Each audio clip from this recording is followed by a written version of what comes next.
Good morning, good afternoon, or good evening from wherever you're watching or listening. My name is Caleb Glick. I'm a certified paralegal here in the great state of Texas with the Calhoun School of Law to bring you a lot of information plenty of bad folks would rather you not have. Today we're going to be providing another installation into our U.S. Constitution Amendment series going on number 11. So if you haven't gone back and watched 1 through 10, I would encourage you to pause this lecture, go back and watch those first, because I'm sure it goes without saying, it's very important and beneficial to know the rights that you are guaranteed, not granted, because only the creator, nature's God is what the founders called it, called him in the U.S. Declaration of Independence, can grant you those rights. The U.S. Constitution merely acknowledges what rights God has given man. Now, before we get into number 11, I'm excited to announce that I've published my first novel titled Lawfare abolished the American Bar Association.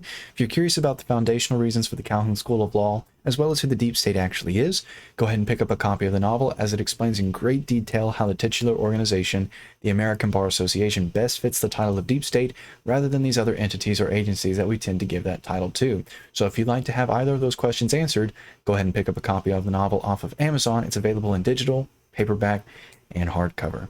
Excellent. Let's go ahead and jump over to the U.S. Constitution. And of course, if you don't have a digital and paper copy of the U.S. Constitution, I would strongly encourage you to get a copy just in case you can't access one format or the other.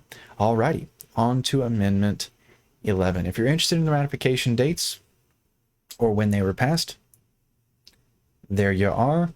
The context is pretty fun, pretty interesting, especially if you're a history buff, someone interested in that sort of aspect. We're going to go over the legalistic aspect and how or in what ways it's important for you to know at an individual level. Okay, so Amendment 11, get this. Only 4 years after this Constitution was written up and implemented, not ratified, they didn't have the sufficient numbers to legitimately ratify it. So under the Articles of the Confederation, you had to have unanimous agreement to amend, let alone completely change the governing document. And the governing document was the Articles of the Confederation. Now, none of the states, none of the delegates had filed to move or moved for secession, which means they were still applying the terms of the Articles of Confederation. Articles of the Confederation required unanimous agreement. 70 delegates were called to the Constitutional Convention. 55 showed up. Only 39 voted to ratify. They didn't reach or satisfy the required amount in order to ratify the U.S. Constitution, which is why I say it's implemented, not ratified. Just 4 years after it's implemented in 1791, they have this amendment, this furthered explanation from Article 3, Section 2. The judicial power of the United States shall not be construed to extend to any suit in law or equity commenced or prosecuted against one of the United States. So one of the United States. Notice that difference of phraseology. There in the first part, it says the judicial power of the United States. A little bit further down, commenced or prosecuted against one of the United States. Now it's referring to the individual states. By citizens of another state, or by citizens or subjects of any foreign state. So the reason that one is important is because it's saying the federal government, whenever citizens go to file suit against their state, or whenever citizens of different states go to file suit against a separate state, so if a Californian files suit against the state of Texas, that the federal government doesn't have the authority, doesn't have the judicial power to litigate that cause. So let's read it again. I won't interrupt this time. The judicial power of the United States, so the United States government, shall not be construed, just a legal word for understood, interpreted, construed to extend to any suit in law or equity commenced or prosecuted against one of the United States, so one of the individual states, by citizens of another state, or by citizens or subjects of any foreign state. And that's a very good thing, because you don't want the federal government allowing citizens of a different state to tell your state how it has to operate. The entire point of the U.S. Constitution wasn't to dissolve the idea of state sovereignty, but rather to secure it.